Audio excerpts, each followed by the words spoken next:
मार्च के दौरान थोक महंगाई दर में हल्की बढ़ोतरी देखने को मिली है। मार्च में थोक महंगाई 0.53% दर्ज की गई, जो 3 महीने का ऊपरी स्तर है। इससे पहले फरवरी में ये 0.20% थी। महंगाई दर में हुई इस बढ़ोतरी की सबसे बड़ी वजह आलू और प्याज की कीमतों में आया उछाल है। आलू की महंगाई करीब 53% बढ़ी और प्याज की महंगाई में 57% का उछाल आया है। इसके अलावा अन्य सब्जियों के साथ अनाज और दालों की थोक महंगाई में भी मार्च के दौरान बढ़ोतरी देखने को मिली है।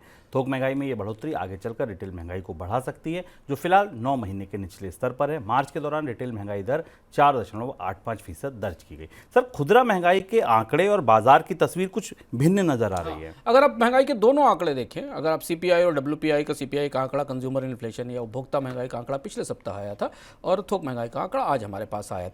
दोनों में हमें एक तो डाइवर्जेंट ट्रेंड दिखाई देता है, लेकिन दोनों में हमें कमी भी दिखाई देती है। इसको आप दोनों जगह से राहत देख सकते हैं। सरकारी आंकड़ों के हिसाब से, आरबीआई के आंकड़ों के हिसाब से ये परिस्थिति आरबीआई के लिए और सरकार के लिए संतोषजनक है, लेकिन वास्तविकता में हम सब्जियों की महंगाई वापस लौटती देख रहे हैं। गर्मी के असर के कारण दूध की महंगाई बढ़ने की संभावना है। अनाज की महंगाई को लेकर तस्वीर अभी भी स्पष्ट नहीं है। गेहूं की खरीद के बाद भी बाजार में अनाज की कीमतें ऊंची बनी हुई हैं। तो महंगाई की मासिक दर में तो कमी आ रही है, लेकिन अगर आप सालाना आधार पर देखें, आप जो महंगाई का चक्र पिछले 1 साल से चल रहा है उसे देखें, तो अधिकांश चीज़ों की कीमतों में बढ़ोतरी दिख रही है या कीमतें मजबूत बनी हुई हैं।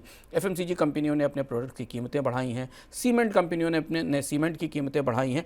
फूड इन्फ्लेशन अभी भी 9% के आसपास बनी हुई है और वही सबसे बड़ी चुनौती है। और इसी दृष्टि से अगर आप भारत की महंगाई को जब पलट कर देखें, उपभोक्ता के बजाय उद्योग के नज़रिए से देखें, तो उद्योग के नज़रिए से महंगाई थोड़ी खलनायक दिखाई देती है, क्योंकि कोर इन्फ्लेशन में कमी आ रही है, मार्जिन्स कंपनियों के कम हो रहे हैं, डिमांड का असर कमज़ोर होता दिख रहा है। तो महंगाई के एक हिस्से में, एक चेहरे पर या उसके एक हाथ में बढ़ती हुई तपती हुई खाद्य महंगाई है और दूसरी तरफ मांग की कमी है, जो हमें थोक महंगाई के आंकड़ों में और खुदरा महंगाई में जो कोर इन्फ्लेशन है उसमें दिखाई दे रही है।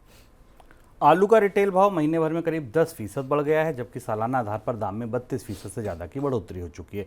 कम उत्पादन की आशंका की वजह से कीमतों में उछाल दर्ज किया गया है। पिछले साल नवंबर के दौरान अनियमित बारिश से फसल को हुए नुकसान के कारण आलू की ईल्ड में गिरावट का अनुमान है। तो आलू की महंगाई अभी आगे भी चिंता बढ़ा सकती है।